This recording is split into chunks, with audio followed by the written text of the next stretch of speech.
Muito boa noite. Que bom ver vocês, viu? Ah, que saudades, que saudades. Antes de eu começar a pregar, alguém me lembrou de um pedido de oração, que eu queria que nós orássemos pela nossa irmã Sueli, do Betão. Ela está com um problema, tanto a Sueli como a Aline. A Aline está com um problema no calcanhar, que está com dificuldade para andar, para ficar de pé. E a Sueli também, além de estar resfriada, ela está também com problema no tendão. Então vamos fechar os nossos olhos, vamos orar por elas. Senhor, nós queremos colocar as nossas irmãs diante do teu altar. Que o Senhor esteja visitando a Sueli e a Aline.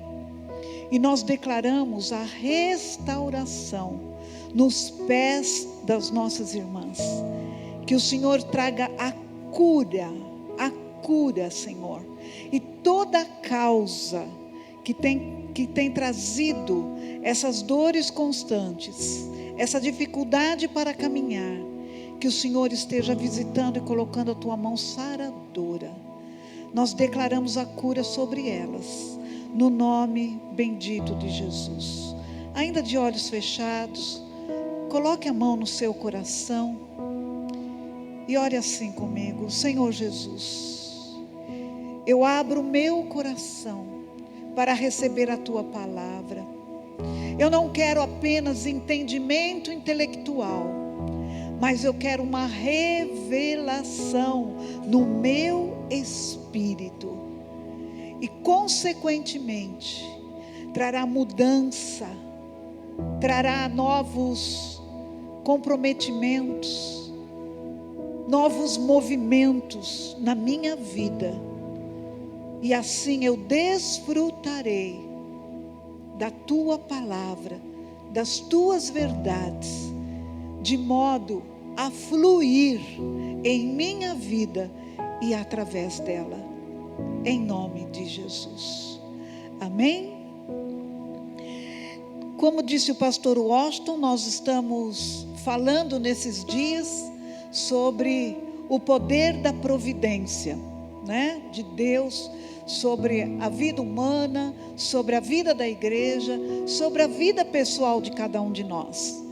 E nós estamos observando, quando nós paramos para pensar nesse tema, a providência de Deus, sem dúvida nenhuma, é um tema fascinante, é um tema vasto, que nós poderíamos compartilhar centenas de mensagens a respeito, porque a vida humana, tudo que nós olhamos à nossa volta, até as coisas que nós não vemos, elas estão permeadas da providência de Deus. Você concorda comigo?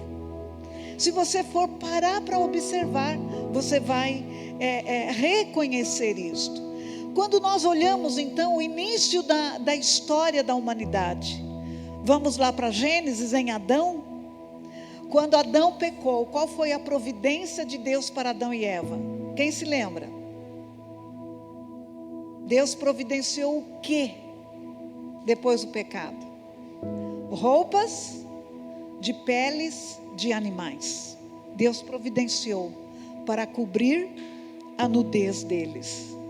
Quando nós caminhamos, vai seguindo as histórias, aí a gente chega em Abraão, e Deus então pede Isaque em sacrifício. E quando ele está indo para o monte para sacrificar o seu filho, o que Deus providencia? Um cordeiro, né? Deus proverá. Tanto é que Isaque perguntava para Abraão: estamos indo para o sacrifício, onde está o cordeiro? E Abraão responde para ele: Deus proverá. A gente vai caminhando. Quando eu trago a recordação do livro de Ruth, que livro lindo, que história linda, fantástica. Qual foi a provisão na vida de Noemi e de Ruth? Primeiro de Noemi, que tinha ficado viúva e sem os 2 filhos. Só lhe restavam 2 noras. Uma voltou para a sua cidade. Ruth, porém, falou assim: eu irei com você, eu não vou te abandonar. Então, a providência para Noemi foi a sua nora, para ser sua companheira. Quando elas voltam, então, Deus provê o marido para Ruth. E, consequentemente, a provisão de vida e do sustento, tanto para Ruth quanto para Noemi. Então, a restauração da vida de Noemi. Aí a gente vê então as intervenções de Deus no decorrer da história da humanidade. Quando nós chegamos no livro de Neemias, outra história fantástica que é Neemias. Neemias recebe o histórico do que está acontecendo em Jerusalém. A cidade está derribada, os muros estão derrubados e as pessoas estão assoladas. Então ele chora, ele vai na presença de Deus. E nessa época ele era copeiro do rei. E aí então, nesse tempo que ele ora, que ele chora, o que ele faz? Ele projeta para o futuro a restauração dos muros de Jerusalém.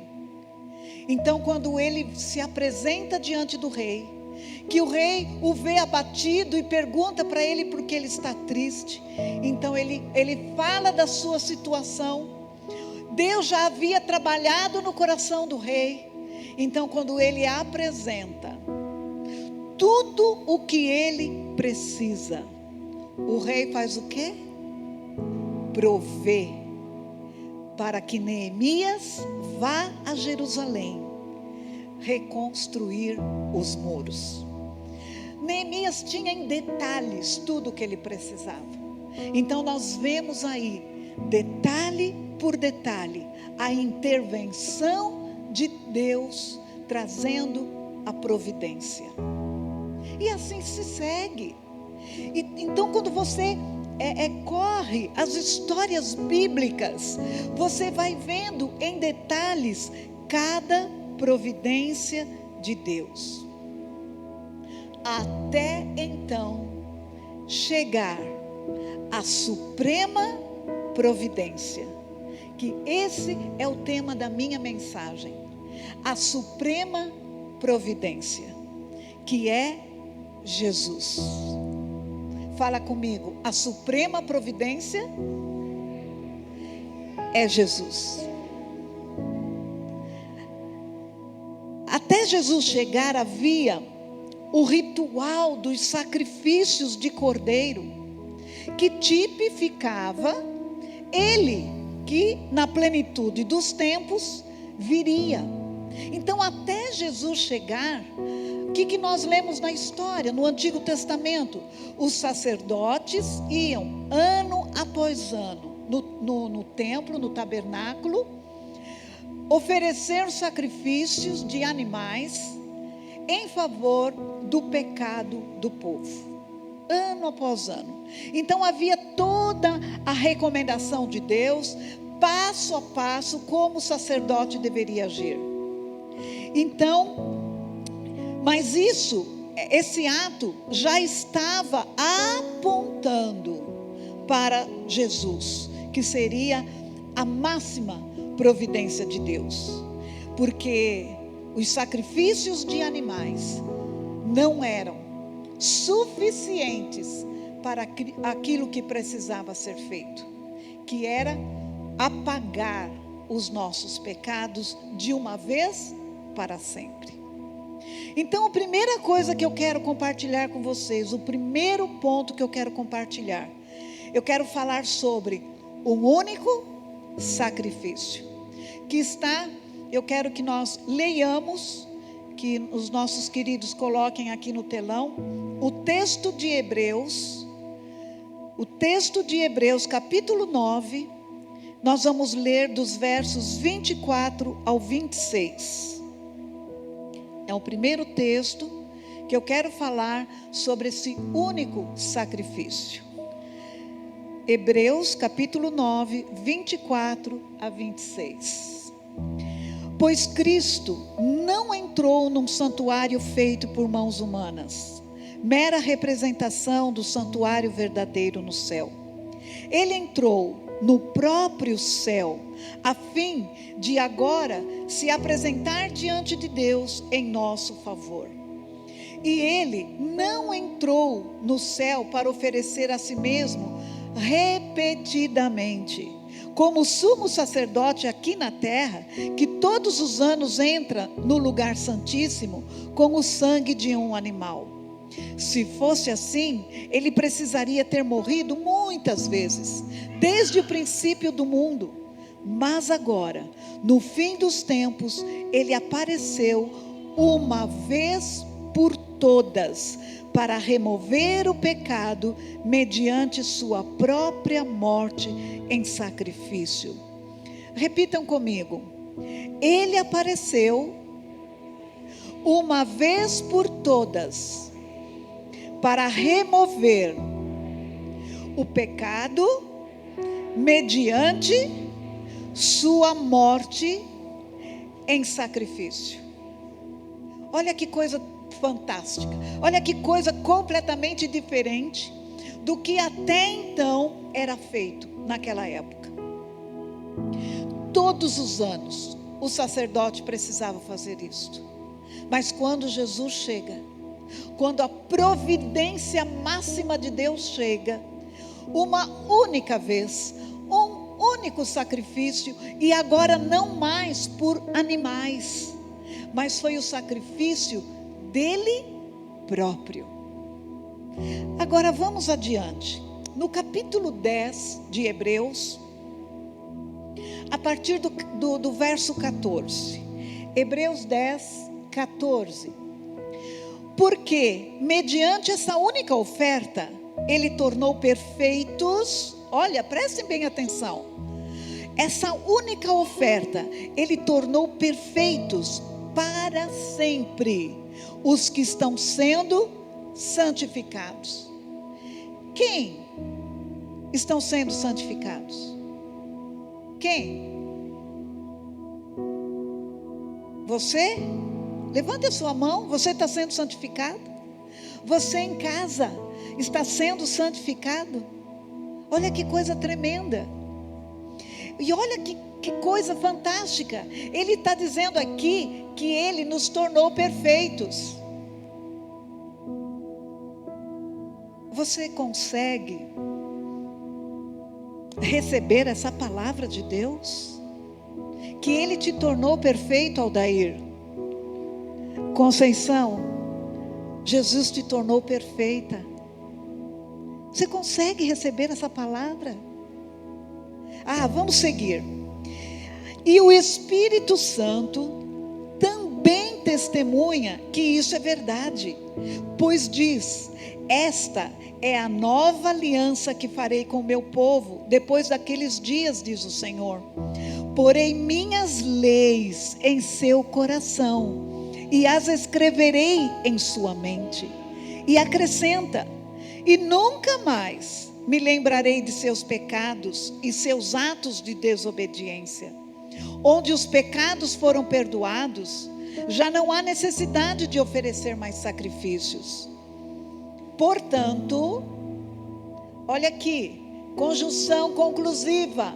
Portanto, então agora ele vai entrar nos próximos versículos com frases que estão concluindo o que ele vem dizendo até nesse momento.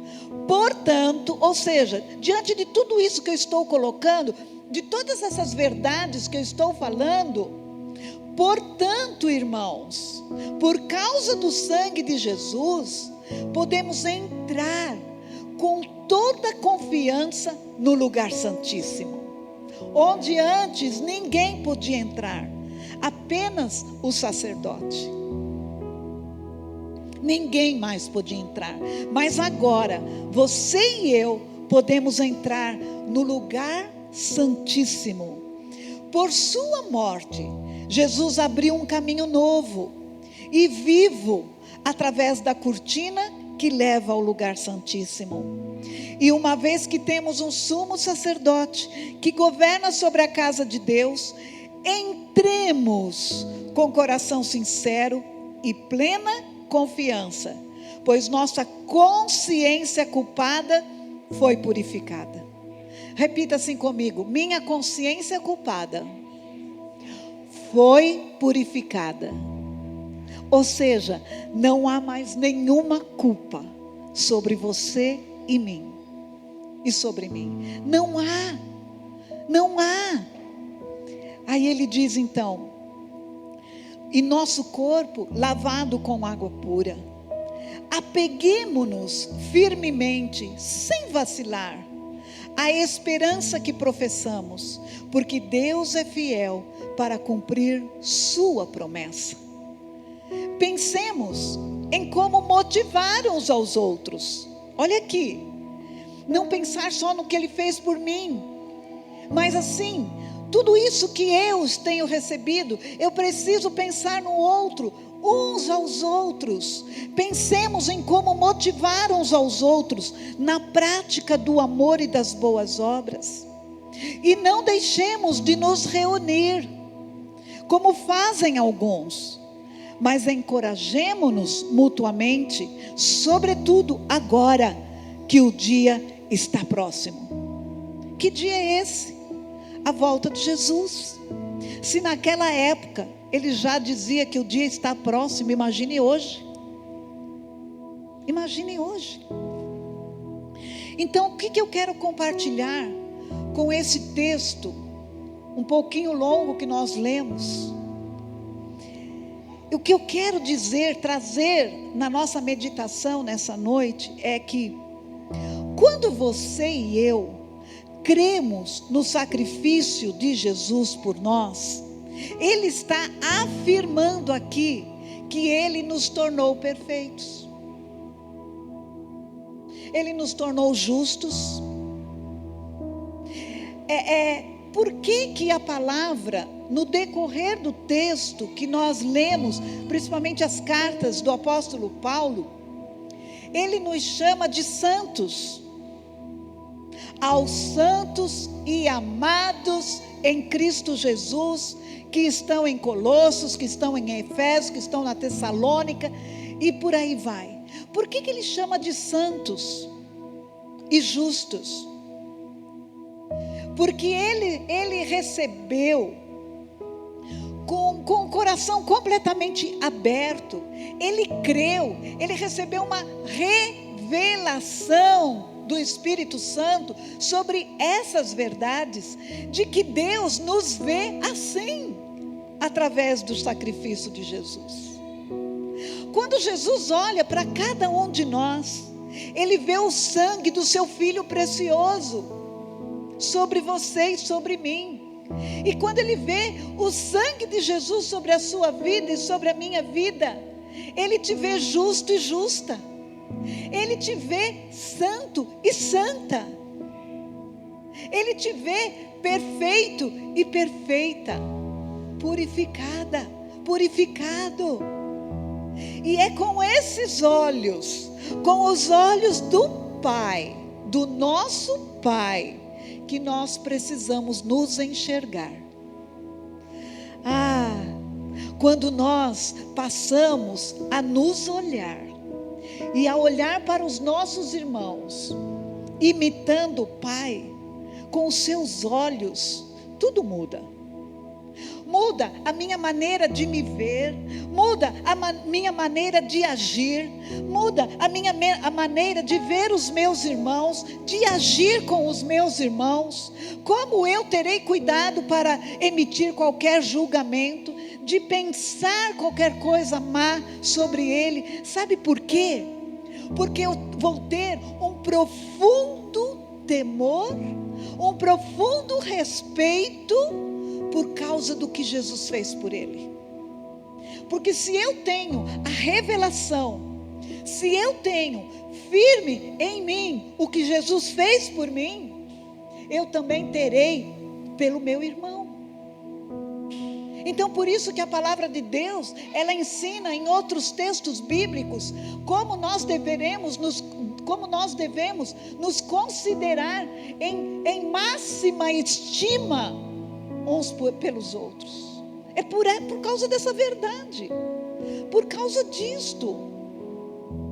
Porque Ele fala que Ele nos vê perfeito e nós estamos sendo santificados. Não olhe, você precisa entender, nós precisamos entender, que nós precisamos crer e andar segundo o que a palavra de Deus diz, não segundo aquilo que eu acho, não segundo aquilo que as pessoas acham. O conceito de santo, de perfeito, é como se você não pudesse cometer um erro. Santo e perfeito é aquele que não erra nunca. Um dia será assim, quando nós estivermos com Jesus, quando nós não estaremos mais na presença do pecado, quando não haverá nenhum resquício de pecado, e que nós seremos como Ele é, conforme diz o apóstolo João. Mas enquanto nós estamos vivendo aqui, nós cometemos erros. Mas existe uma diferença. A diferença é que o Espírito Santo habita em nós. E quando você peca, o Espírito Santo te mostra, você tem uma consciência de que o Espírito Santo diz: epa, você errou. E aí você fala assim: é verdade, Senhor, o Senhor tem razão. Quando você diz assim: é verdade, Senhor, o Senhor tem razão, sabe o que você está fazendo? Você está confessando o seu pecado. Quando eu reconheço o meu pecado, o meu erro que eu cometi diante do Senhor, eu estou confessando. E qual é a promessa para aqueles que confessam os seus pecados? Se confessarmos os nossos pecados, Ele é fiel e justo para perdoar e nos purificar de toda injustiça. Então, nós que estamos sendo santificados, nós andamos na luz como Ele está na luz. Andar na luz é isto. E nós estamos sendo aperfeiçoados. E à medida que você caminha com Ele, em comunhão com Ele, e humildemente reconhecendo os seus erros perante Ele, e se for perante alguém, você ser humilde lá e pedir perdão, e também perdoar quando precisa perdoar, até mesmo se a pessoa não te pedir perdão, perdoe. Porque quando você perdoa, querido, é para você. Sabia disso? Porque tem gente que é tão orgulhoso, e infelizmente até mesmo cristãos, que diz isso: ah, mas eu não perdoo. Querido, prejudicado é você. Você não está valorizando o que Jesus fez por você. Então eu preciso caminhar aqui na minha palavra, senão eu não concluo tudo. Agora, o mais incrível de tudo isso é que Ele afirma essa verdade, que nós somos perfeitos, estamos sendo santificados, e Ele ainda diz, como se não bastasse: o Espírito Santo testifica que isso é verdade. Ai, que coisa tremenda!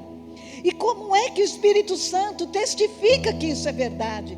Porque o Senhor diz: eu porei neles, no coração, as minhas leis.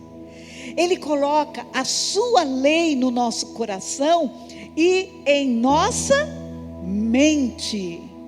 Então, quando a palavra de Deus Nós temos o conhecimento primeiramente intelectual, mas quando ela é gravada no nosso coração, ela traz mudança. Traz mudança, traz comportamento, traz nova vida, novo andar, novo caminhar, novo proceder e novo pensar. Novo pensar. E é interessante que a realidade da sua vida é modulada pela sua mente. A Provérbios fala assim, aquilo que você pensa, assim ele é. É isso, né? Como você pensa, assim ele é. O que você pensa a seu respeito? Assim você é. Agora, se eu tenho a lei do Senhor gravada no meu coração e na minha mente, eu sou o que a Bíblia diz que eu sou.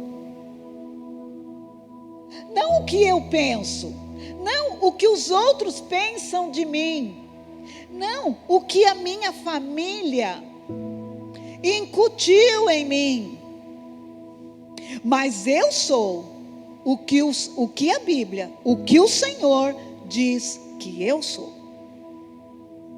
Porque se eu nasci de novo, eu pertenço agora, em primeiro lugar, à família de Deus.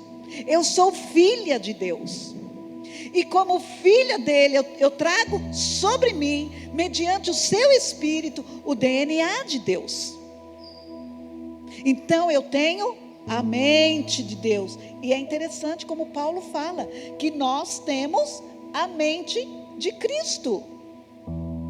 Por isso que nós precisamos renovar a nossa mente constantemente pela palavra. Porque nós estamos numa luta constante.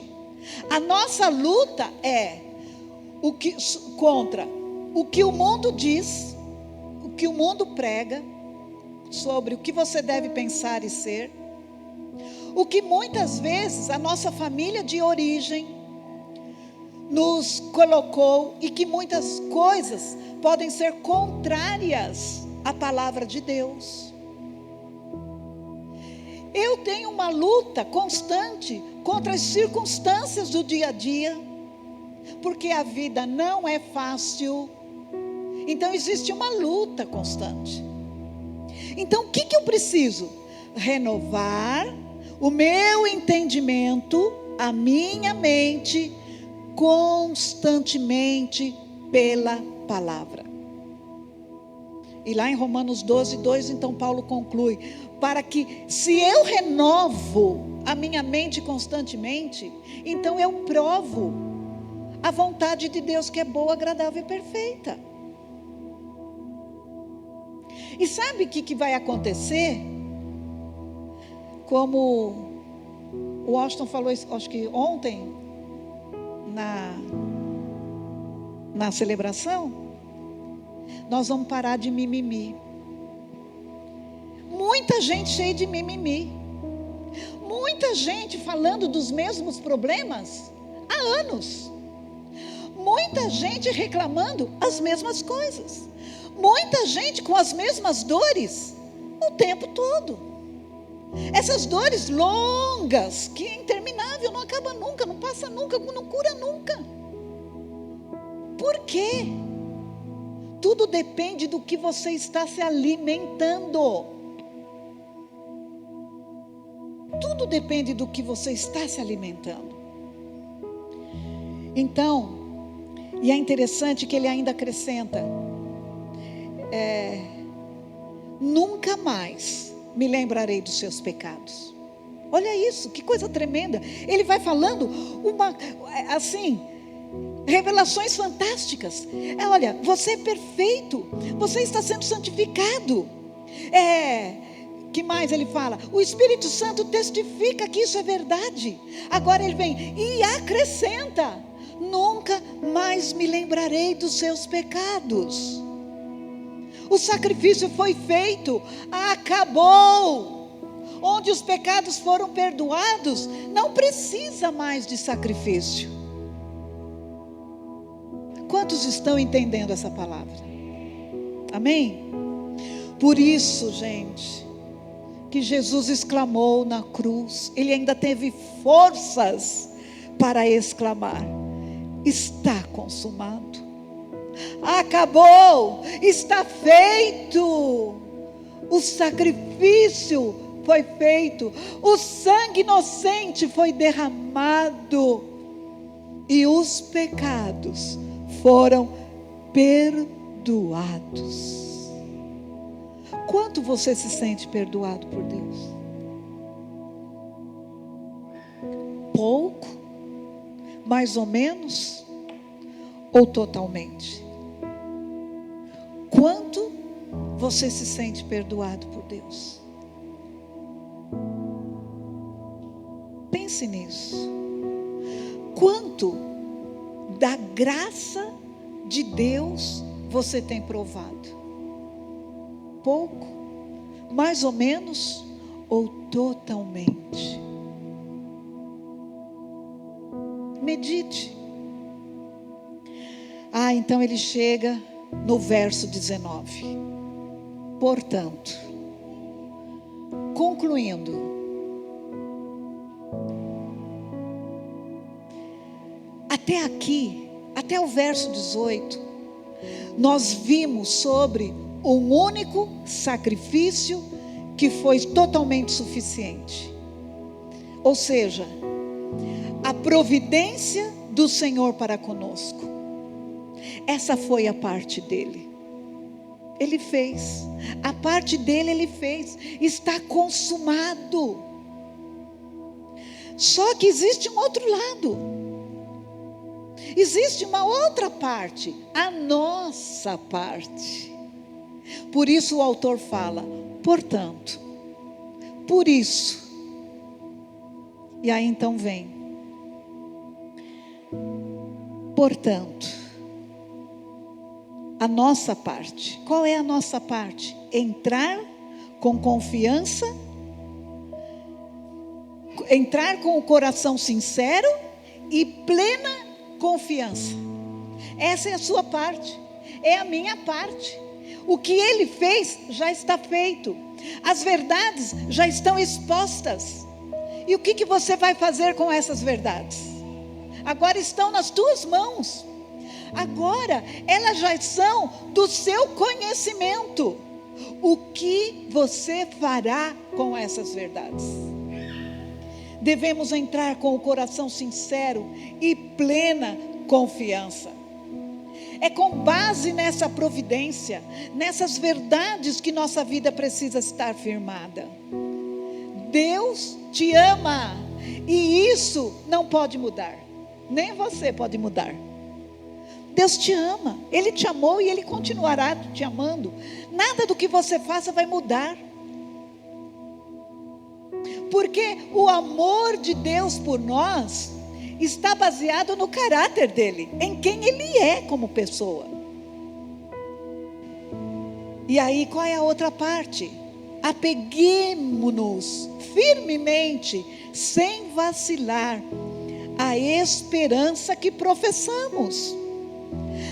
Eu aceitei Jesus, a minha fé está colocada em Jesus, a minha fé, eu professo uma fé no sacrifício de Jesus. Então ele fala: apeguemo-nos com firmeza